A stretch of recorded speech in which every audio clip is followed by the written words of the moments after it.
నా పేరు నర్సింహులు, ఎక్స్ఎంపీటీసీ 89 పెద్దూరు గ్రామ పంచాయతీ ఆర్మపేంట గ్రామము.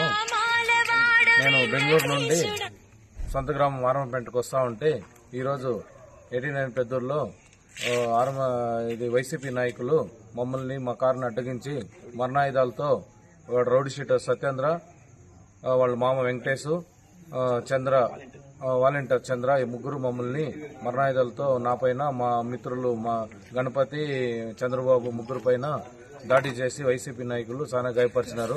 మీరు ఎట్లరా మీరు 13వ తేదీ టీడీపీ కోటేస్తారు, మీ అంత చూస్తాము, మిమ్మల్ని 4వ తేదీ తర్వాత చంపేసి మిమ్మల్ని శాశ్వతంగా సమాధి చేస్తాము అని దుర్భాషలాడి మరణాయుధాలతో మా పైన దాడి చేసినారు సార్ వైసీపీ నాయకులు.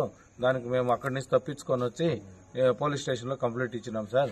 మాకు ప్రాణ భయం ఉంది సార్, చాలా తొందర పెడతా ఉన్నారు పెద్దూరులో. ఇది మళ్ళా మా ఊరోళ్ళ పైన అటాక్ చేయడం మూడోసారి సార్. ఇది ఎలక్షన్ రోజు ఒకసారి అటాక్ చేసినారు, మళ్ళా మధ్యలో ఒకసారి అటాక్ చేసినారు శేషాద్రి పైన, ఈ రోజు మా పైన అటాక్ చేసినారు సార్. వరుస దాడులతో ఆర్మపేంటలో గ్రామంలో ప్రజలు చాలా భయపడతా ఉన్నారు సార్.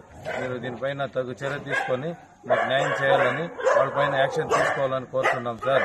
వాళ్ళని ఇట్లా వదిలేస్తే తొందర అయిపోతుంది సార్. ఆర్మపేంటలో కష్టమైంది సార్ ప్రజల్లో. రామకుప్పం టౌన్ పోవాలంటే మా ఊరు ప్రజలు భయపడిపోతా ఉన్నారు సార్. రౌడీ షీటర్ సత్య వల్ల వాడు తెల్లారి నుంచి తాగేసి మరణాయుధాలు చేతిలో పట్టుకొని తెల్లారి నుంచి సాయంత్రం వరకు చాలా భయభ్రాంతులు చేస్తూ ఉన్నాడు సార్. ఆర్మపేంట నుంచి ఒక బండి బయలుదేరితే ఆ బండిని అడ్డగించడము, గొడవలు చేయడము, వాళ్ళని కొట్టడము, వాళ్ళ జోబీలో డబ్బులుంటే తీసుకోవడము, సెల్ ఫోన్లు పెరుక్కోవడము, ఇలా నిత్య కృత్యంగా చేస్తూ ఉన్నాడు సార్. దయచేసి మీరు యాక్షన్ తీసుకునే రౌడీ షీటర్ని శాశ్వతంగా జైల్లో పెట్టాలని కోరుకుంటున్నాం సార్.